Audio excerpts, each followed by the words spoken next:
তো ANM GNM যেটা আগামী পরীক্ষা আসতে চলেছে, তো তার জন্য যে 25 সালের যে পেপারটা ছিল সেটা ডিসকাস করছিলাম। তো তার আজকে ফিজিক্যাল সায়েন্সের পার্টের সেকেন্ড পার্টটা ডিসকাস করব।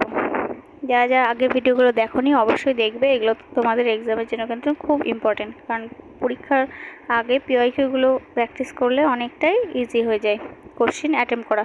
তো টাইম ম্যানেজ করা এবং পরীক্ষা হলে গিয়ে কী ধরনের কোশ্চেন অ্যাটেম্প করবে, কিভাবে কি করবে, সেই স্ট্র্যাটেজিগুলো কিন্তু প্র্যাকটিস হয়ে যাবে। আচ্ছা, আজকে 51 নম্বর কোশ্চেন থেকে শুরু করছি। দেখো কি বলেছে, নেসলারের বিকারকের সাথে বিক্রিয়া করলে নিচের কোনটি বাদামি রঙের অধক্ষেপ তৈরি করবে? আচ্ছা, নেসলার বিকারক যেটা, সেটা কি?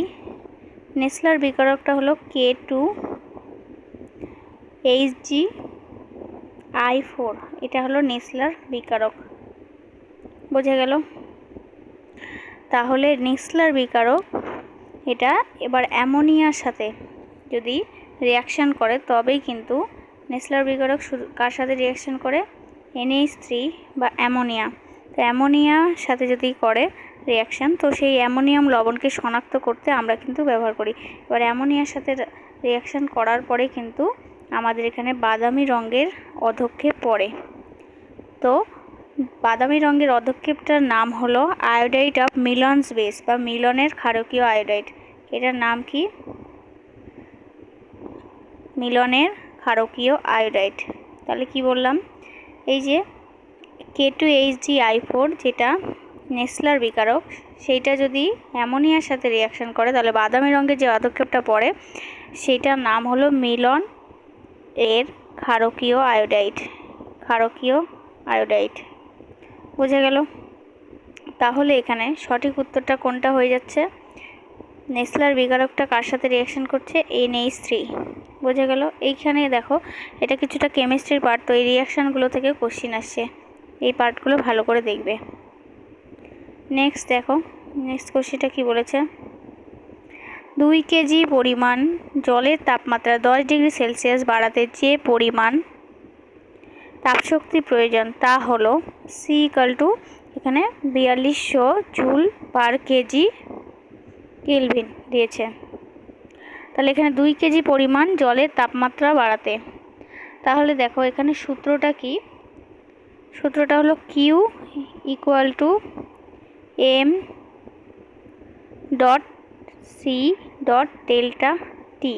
হলো। এখানে ভর কত দেওয়া আছে? m এর মান হলো 2 কেজি। তাহলে m এর মান কত? 2 কেজি। তাহলে Q = m মানে 2 গুণ, এবার এখানে C বলতে আপেক্ষিক তাপ বলি, C এই যে দেওয়া আছে মান 4200 গুণ ΔT মানে কি? তাপমাত্রা। তাপমাত্রা কত? 10। তাহলে উত্তরটা হয়ে যাচ্ছে কত? 84,000 জুল। এবার 84,000 জুল মানে আমরা জানি 84 কিলো জুল। বোঝা গেল? কেননা 1000 জুল সমান কি? 1 কিলো জুল। বোঝা গেল? তাহলে 1000 জুল সমান 1 কিলো জুল যদি হয়, তাহলে 84,000 জুল সমান 84,000 কিলো জুল। তাহলে এখানে উত্তরটা হয়ে যাবে 84,000 কিলো জুল। তো এই কোশ্চেনগুলো কিন্তু সূত্রগুলো ভালো করে মনে রাখবে। আরেকবার সূত্রটা বলে দিচ্ছি, Q = m.c.ΔT।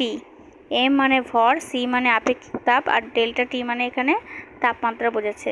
নর্মালি গুণ করবে আর তারপরে কনভার্ট যদি করি আমরা, সেইখানে 4200 জুল পার কেজি, এখানে জুলে দেওয়া আছে যেহেতু, জুল থেকে আমরা কিলো জুলে করব কনভার্ট, তাহলে 1000 জুল সমান কিন্তু 1 কিলো জুল।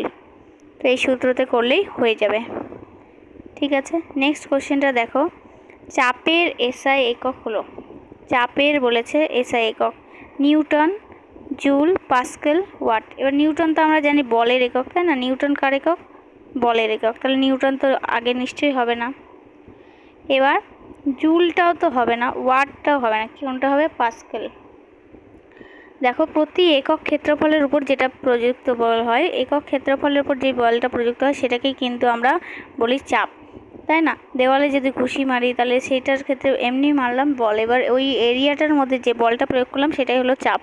এবার চাপের একক পাস্কেল, কিন্তু পাস্কেলটা কার সমান দেখো, নিউটন পার মিটার স্কোয়ারের সমান। অনেক ক্ষেত্রে পাস্কেল আছে কিন্তু তার সাথে পরবর্তীকালে হয়তো নিউটন মিটার স্কোয়ার কথাটাও কিন্তু বললো, তখন কিন্তু এটা খেয়াল রাখবে যে পাস্কেলটা নিউটন পার মিটার স্কোয়ারের সমান। বোঝা গেল? নেক্সট দেখো পরের কোশ্চেনটা, ব্রাইন হলো একটি দ্রবণ ড্যাশের। ব্রাইন, তো ব্রাইন এখানে কি দ্রবণ বলেছে, CaCl2, NaCl, KCl, AgCl। CaCl2 মানে ক্যালসিয়াম ক্লোরাইড, NaCl মানে সোডিয়াম ক্লোরাইড, KCl মানে পটাশিয়াম, আর AgCl মানে সিলভার ক্লোরাইড। তাহলে এখানে দেখো ব্রাইন যেটা দ্রবণটা বলা হয় সেটা কিন্তু NaCl বা সাধারণ লবণের জলীয় দ্রবণ। এটাকে রাসায়নিক ভাষায় আমরা ব্রাইন বলি। NaCl তো আমরা সবাই জানি, তাই না? ন্যাচারাল জিনিস, এটা নর্মাল, আমরা টেবিল সল্ট খাই সবসময় NaCl, কিন্তু NaCl এর যেটা রাসায়নিক সেটা কিন্তু ব্রাইন। দেখো নর্মাল কনসেপ্ট থেকেই কোশ্চেন দিয়েছে, কিন্তু সেটাকে একটু গভীরে যেতে হবে। তারপর বলছে দেখো নিচের উপাদানগুলির মধ্যে কোনটি সবচেয়ে কম সক্রিয়, আর্গন, ফসফরাস, তারপরে Na মানে সোডিয়াম, আর Br মানে ব্রোমিন। এখানে দেখো সবথেকে কম সক্রিয় যেটা বলছে সেটা কিন্তু আমরা জানি কি, এইগুলোর মধ্যে সবথেকে কম সক্রিয় বা নিষ্ক্রিয় যেটা বলি সেগুলো নিষ্ক্রিয় গ্যাস, তাই না? আর্গনটা কিন্তু নিষ্ক্রিয় গ্যাসের মধ্যে পড়ে। আর্গনটা কত, 18 নম্বর শ্রেণীতে পড়ে যাচ্ছে, কিন্তু 18 নম্বর শ্রেণীর মধ্যে নিষ্ক্রিয় গ্যাস বা এগুলোকে বলি নোবেল গ্যাস। তাহলে এগুলো কিন্তু সর্ববহিস্থ কক্ষপথটি মানে কক্ষটি ইলেকট্রন দ্বারা পূর্ণ থাকে, এটা কিন্তু রাসায়নিকভাবে কিন্তু নিষ্ক্রিয় আর মানে কম সক্রিয় বলতে পারি। তাহলে আর্গন, জেনন, রেডন, ক্রিপ্টন, এই জিনিসগুলো এই যত নিষ্ক্রিয় গ্যাস আছে সেগুলো হলো সবথেকে কিন্তু কম অ্যাক্টিভ থাকে, এরা রাসায়নিক বিক্রিয়ায়ও অংশগ্রহণ কম করে। বোঝা গেল? তারপরে কোশ্চেনটা দেখো। আচ্ছা এইবার দেখো ক্যাটাগরি 1-এর কোশ্চেনগুলো একটা অপশান ছিল, এবার ক্যাটাগরি 2-এর কোশ্চেন যেগুলো সেটা ক্যাটাগরি 2-এর ক্ষেত্রে কি হচ্ছে, ক্যাটাগরি 2-এর ক্ষেত্রে এখানে কিন্তু দুটো অপশান কিন্তু ঠিক হতে পারে, তাই না? 2 মার্কস ইচ বলেছে, 1 or more option is correct. তো এখানে নেগেটিভ মার্ক নেই, দুটো অপশান কারেক্ট হতে পারে। প্রথমে 56 নম্বর কোশ্চেনটা দেখি কি বলেছে, একজন ব্যক্তি একটি 50 কেজি বস্তুকে 2 মিটার উচ্চতায় তুললে যে কৃতকার্য হয় তার মান হলো, এখানে অভিকর্ষজ ত্বরণের মান দেওয়া আছে। তাহলে এটা একটা সূত্র আছে, তাই না? সূত্রটা কি, W = M × G × H হলো। তাহলে এখানে W মানে কিন্তু যে কার্যটা ওয়ার্ক ডান বলি সেটাকে, এই যে দেওয়া আছে এখানে ওয়ার্ক ডান, সেই কৃতকার্যটা হলো পরিমাণ। তাহলে MGH, M এখানে কত ভর, M মানে 50 কেজি, তাহলে 50 গুণ G মানে কত দেওয়া আছে 9.8 মিটার পার সেকেন্ড, আর উচ্চতাটা বলা আছে হাইট যেটা সেটা হলো 2 মিটার। বোঝা গেল? তাহলে এইটা ক্যালকুলেশন করে পেলাম 980 জুল, 980 জুল। তাহলে আসলে আনসারটা কোনটা হয়ে যাবে, 980 জুল। এটা কিন্তু সিম্পল, সূত্রটা জানা থাকলেই হবে যে W = MGH। এবার মানগুলো বসালেই আমরা কিন্তু এখানে ক্যালকুলেশনটা করতে পারবো। তাহলে 980 জুল হয়ে গেল কারেক্ট আনসার। তারপরের কোশ্চেনটা দেখো, দুটি সমান ধারকে শ্রেণী এবং সমান্তরালভাবে যুক্ত করলে সমতুল্য ধারকত্ব হবে। দুটি সমান ধারককে যদি শ্রেণী আর সমান্তরালভাবে যুক্ত করি, ধরো মানে প্রত্যেকটা ধারকের ধারকত্ব ধরলাম C। এবার শ্রেণী সমবায়ের ক্ষেত্রে আমরা কিভাবে করি, শ্রেণীর ক্ষেত্রে করি, দেখো শ্রেণীর ক্ষেত্রে কি করি, 1/CS = 1/C + 1/C, তাই না? এভাবে করি। তাহলে এখানে কত হচ্ছে, C নিচে আর এখানে 2C হয়ে গেল, 2/C। তাহলে এখানে 2/C হলো। তাহলে এবার CS যদি এটা 1/C = 2/C, তাহলে CS = C/2, শ্রেণী সমবায়ের ক্ষেত্রে কিন্তু এটা। আর তাহলে C/2 কোন অপশানে আছে, তাহলে 2C তো আগেই হবে না, শ্রেণী C/2 এখানে দেওয়া আছে। এবার দেখি তারপরে C/2 স্কোয়ারও হবে না, তাহলে চলেই আসলো অপশান। এবার শ্রেণীর ক্ষেত্রে হলো, এবার সমান্তরালভাবে যদি যুক্ত করি তাহলে কি হচ্ছে, সমান্তরাল ক্ষেত্রে CP equal to C plus C মানে 2c, এটা হলো সমান্তরাল। তাহলে শ্রেণীর ক্ষেত্রে যেন 1/c ইকাল টু করলাম, আর সমান্তরাল ক্ষেত্রে কিন্তু c প্লাস সি, তাহলে c প্লাস সি করা মানে 2c, তাহলে কারেক্ট আনসার কোনটা হবে, c/2 এবং 2c। বোঝা গেল? এইভাবে করে করতে হবে। তারপরে দেখো কি বলেছে, ব্রোঞ্জের প্রাথমিক উপাদানটি বা গুলি হলো কি, ব্রোঞ্জের ক্ষেত্রে টিন, পারদ, লোহা, তামা। এবার ব্রোঞ্জের মধ্যে তো পারদ তো আগেই আসবে না, তাই না? প্রাথমিক উপাদানের মধ্যে কিন্তু ব্রোঞ্জ যেহেতু একটা কি ধাতু, ব্রোঞ্জ মিশ্র ধাতু, মিশ্র ধাতু, এটাকে কি বলবো, মিশ্র ধাতু, তাই না, বা অ্যালয়ও বলতে পারি। তো এটা কি কি দিয়ে তৈরি হয়, তামা, টিন, তামা আর টিন দিয়ে তৈরি হয়, তামা আর টিন। এবার এখানে দেখো প্রাথমিক উপাদান হলো, এখানে দুটো অপশান কারেক্ট হয়ে যাবে, তাহলে দুটো অপশানের মধ্যে কিন্তু তাহলে টিনও হচ্ছে আবার তামাও হচ্ছে, কি হচ্ছে, টিনও হচ্ছে তামাও হচ্ছে। বোঝা গেল? নেক্সট দেখো পরের কোশ্চেনটা, একটি গাড়ি সমত্বরণে 10 সেকেন্ড সময়ে 10 মিটার পার সেকেন্ড থেকে 30 মিটার পার সেকেন্ড গতিবেগে প্রাপ্ত হয়, তার ত্বরণের মান কত? এখানে ত্বরণের মান, এবার ত্বরণের সূত্রটা দেখি আমরা।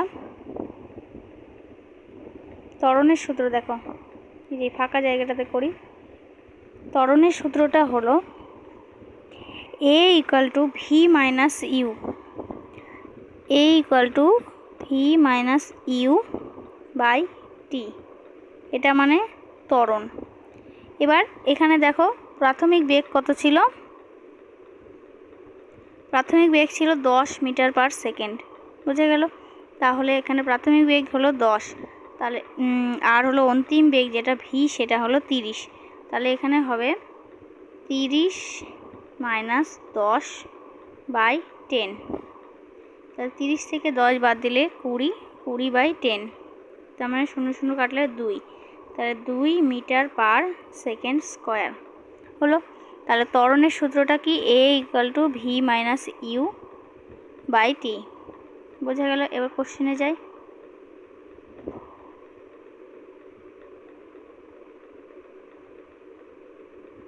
তাহলে সূত্রটাতে কি হলো, a equal to v minus u by t. তাহলে এখানে ভি, যেহেতু ভি কত 30 মিটার পার সেকেন্ড, এখানে ভি 30, আর মাইনাস ইউ কত 10 মিটার পার সেকেন্ড বাই 10 করলাম, 30 মাইনাস 10 মানে 20 বাই 10, কাটাকাটি করলাম, 2 মিটার পার সেকেন্ড বেরোলো, সেকেন্ড স্কোয়ার। তাহলে উত্তর হলো 2 মিটার পার সেকেন্ড স্কোয়ার। বোঝা গেল? নেক্সট দেখো কি বলেছে, একজোড়া আইসোটোপে থাকে একই সংখ্যক প্রোটন, একই সংখ্যক ইলেকট্রন, একই সংখ্যক নিউট্রন, একই ভর সংখ্যা। তাহলে দেখো আইসোটোপ মানে কি, আইসোটোপ, এবার আইসো কথাটা অর্থ সেম, কি সেম, তাহলে সেম নাম্বার অফ প্রোটন থাকে, সেম নাম্বার অফ কি থাকে, প্রোটন, তাহলে একই সংখ্যক প্রোটন থাকে, প্রোটন বা পারমাণবিক সংখ্যা এক, কিন্তু ভর সংখ্যা তাদের ভিন্ন, তাহলে ভর সংখ্যা তো হবেই না। এবার প্রোটন সংখ্যা সমান, তাই জন্য কি হবে,